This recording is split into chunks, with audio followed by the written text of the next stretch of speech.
तो आज हम लोग करंट एसेट्स के बारे में बात करते हैं, जैसे बताया था। तो करंट एसेट्स क्या होता है? जैसे कैश हो गया, कैश इक्विवेलेंट हो गया, इन्वेंट्री हो गया, अकाउंट रिसीवेबल हो गया, मार्केटेबल सिक्योरिटीज हो गया, प्रीपेड एक्सपेंस हो गया और अदर लिक्विड एसेट्स। अब इसको हम लोग समझते हैं वन बाय वन। जो कैश मतलब आप तो समझ रहे हैं कि कैश जो सेविंग्स पे पड़ा हुआ है कंपनी का, सेविंग्स अकाउंट में हो सकता है, तो जिससे हम लोग जल्दी निकाल सकते हैं। मतलब समझ रहे हैं ना? मतलब 1 ईयर के अंदर हम लोग जिसे विड्रॉ कर सकते हैं। ऑलरेडी नॉन करेंट एसेट में क्या है कि हम लोग जल्दी विड्रॉ नहीं कर सकते वो सारी चीज़ें। वो क्या है कि लॉन्ग टर्म एसेट रहता है। ये क्या है कि हमें 1 ईयर के अंदर हमें जो मिले जल्दी। तो देख लीजिए, कैश हो गया, हमारा सेविंग्स अकाउंट में है कैश। और अकाउंट रिसीवेबल हो गया, जैसे समझ लीजिए कि कोई कस्टमर हमें पैसा देना बाकी है, तो वो भी इसमें ऐड होगा।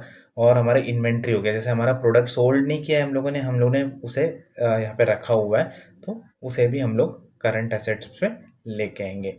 और इसमें मार्केटेबल सिक्योरिटीज है, समझ लीजिए कि शॉर्ट टर्म बॉन्ड है या स्टॉक है कंपनी के पास जो जल्दी सेल करके पैसा ले सकती है।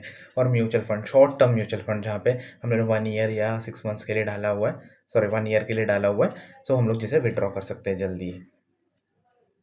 और इसके अलावा प्रीपेड एक्सपेंसेस हो गया, जैसे समझ लीजिए कि हम लोग कोई एडवांस करते हैं सर्विसेज गुड्स परचेज करने के लिए।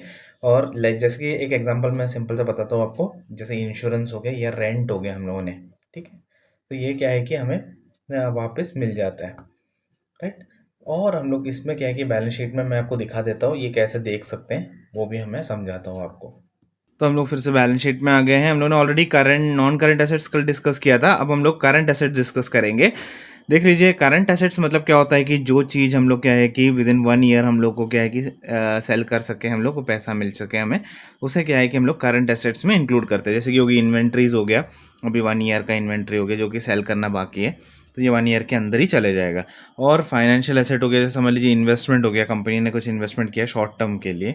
और ट्रेड रिसीवेबल मतलब क्या है कि कस्टमर को हमें पैसा देना बाकी, कस्टमर ने हमसे कुछ प्रोडक्ट लिया है, वो पैसा देगा 1 ईयर के अंदर ही।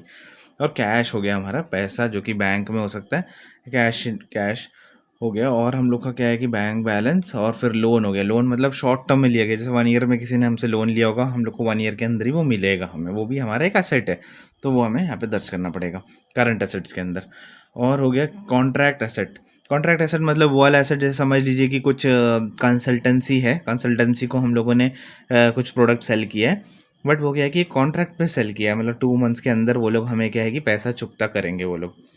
सो उस हिसाब से यहाँ पे हमें ये कॉन्ट्रैक्ट एसेट्स का भी लिखना पड़ेगा। फिर अदर करंट एसेट्स जो भी है वो यहाँ पे आ जाएगा।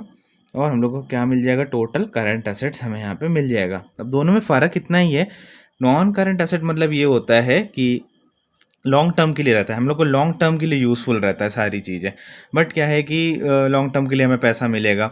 और करंट एसेट में क्या रहता है कि हमें शॉर्ट टर्म छोटे टाइम में 1 ईयर के अंदर ही हमें ये सारी चीज़ें यूज़ भी होगी और पैसा भी हमें मिलेगा, तो उसे हम लोग यहाँ पे दर्ज करते हैं। तो हमें क्या है कि टोटल करंट एसेट्स और करंट एसेट्स हम लोग add, non current assets add करेंगे तो हमें मिल जाएगा टोटल एसेट्स। अब हम लोग आगे डिस्कस करेंगे, आपको इक्विटी और लाइबिलिटीज़ के बारे में भी सब डिस्कस करेंगे बैलेंस शीट के अंदर। और होप आपको ये वीडियो भी अच्छा लगा। वीडियो अच्छा लगा तो लाइक शेयर और सब्सक्राइब भी करना, और कमेंट भी करना, कुछ कन्फ्यूजन है तो हम लोग आपकी ज़रूर मदद करेंगे। Thank you.